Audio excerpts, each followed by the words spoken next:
And so this is a good thing for people to know. If something bothers you, there's a billion things that could bother you, and not everything does. And so then you might ask, well, why does that thing bother you when some other thing that's equally bad doesn't? And as far as I can tell, the answer to that is because if it bothers you, that's your problem. And you might think, I don't want to have a problem. It's like, that's because you don't know that problems and opportunities are the same thing. So if a problem's crying out to you, then it could well be that your proper destiny is to address that problem, in which case it's an immense opportunity. And you saw that, exactly that. Oh, look, there's an absence in the marketplace. Well, that's a good discovery, an absence in the marketplace, especially if you're right. And so that's what you did. And then you got a movie out of it. So that's a pretty good deal. Yeah. You know, and that's independent of its eventual success as a movie, because even if it lands at any of the levels of success it could land at, you got to make a movie. And so that's pretty good. And God only knows what you learn doing that. So there's no loss in that, right? Yeah. There's just gain. There was an interesting thing that I realized during this whole thing, and it is related to what you just said. So for many years, I have told people that if you have an idea and you don't execute on it, your idea doesn't mean anything. Ideas are a dime a dozen, and it doesn't really matter. Yeah. And what I realized in making this movie is that I was actually wrong. Okay. Because if an idea, it's worthless if you don't execute it on it. I get that.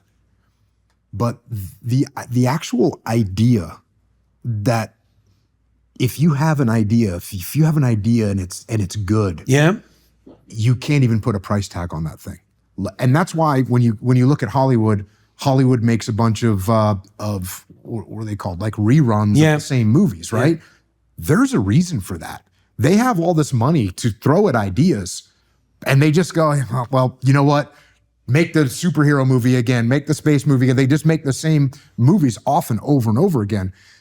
And I realized that these, if you have a really good idea, you have to execute on it. You have to do something with it, because if you don't, it's like a mortal sin not to execute on a good idea. Well, it's a revelation, a good idea. Yeah. It's a gift. It's grace. Where does it come from? That's why I was kind of very curious. That's exactly right. Because I know the answer to that. I look at it like, they know what molecules are in an amoeba, right? Yeah. We know what chemicals and we know what's in it, but we can't make an amoeba. We can't make something alive. And just like in a movie or a book or a song, they know, you go to Nashville, they know what notes make a hit song, but they can't just produce a hit song. They can put all the chemicals in there, but they can't bring it to life. And so there is, just like there's something special about life, there's a spark that we don't understand. We can't fabricate it. We cannot fabricate that spark in life. And we can't, as far as I can tell, we can't fabricate that spark of an idea. Okay, so there's a bunch of things that come off that. So one of the things I realized, so I've done a lot of lecturing again this year. I don't know how many different cities we went to, 60 or 70, over the last 8 months, maybe more than that, a lot. And I have a chance to develop my ideas every night. One of the things I came to understand more clearly was, this is a very cool thing, and it's relevant to what you just said, is that the spirit of your aim, you could say, answers your prayers or informs your thoughts. And it has to be that way, because thought is a navigation tool, right? You set an aim, and then your perceptions line up so you can see your way forward, but your thoughts and your emotions also aid that, because you want to get there, let's say. And then the methods by which you might advance come to mind because you've set your aim. Okay, so we can take this apart in this idea that came to you. It's like you wanted to serve your children. Okay, you wanted to serve them in a manner that was better than what was being served to them. You wanted to serve them in a manner that would help them develop in this adventurous way. So that was your goal, your aim, when you went to the library. And then what happened was there was a mismatch between what you discovered and your aim. And so now that constitutes a problem, but it also constitutes an opportunity, right? Because now you see that there's If your aim was correct and there's a void, well, then that's a moral problem even. Okay, so now if it's a moral problem because your aim was right and the mechanisms for that aim to be manifested aren't available, well, then that's a genuine gap and it needs to be addressed. And if you figure that out, it's your moral responsibility to do something about it. But it's also your great opportunity.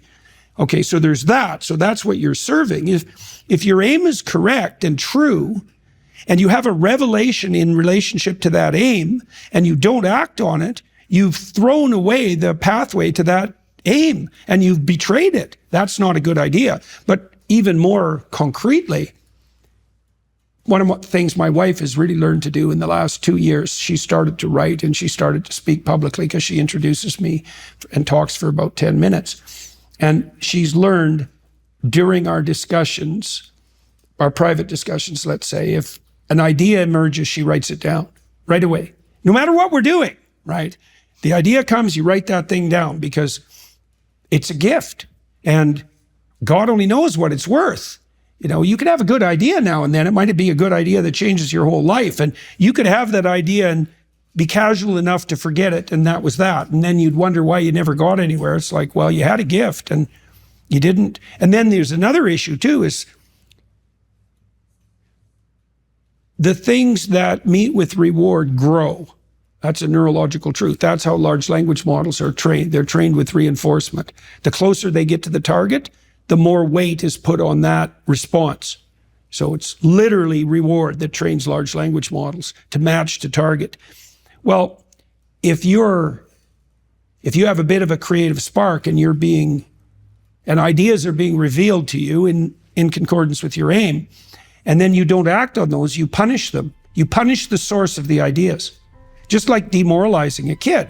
Like if a kid comes to you with ideas and every time they come, you say, oh, that's stupid, or what the hell do you know? Or you say, I'm going to do something about that, and then you don't. That kid will stop coming to you with ideas. Mm-hmm. And people do that to themselves all the time. Yep. And so you even have an obligation to you can watch this, you know. This is what I've been trying to teach people too, is if you want to improve your life, it's like, well, set that as an aim. I'd like things to be better. And then ask, what could I actually do that would move me somewhat in that direction? You'll get an answer. That's a good way to pray. That's a good way to pray.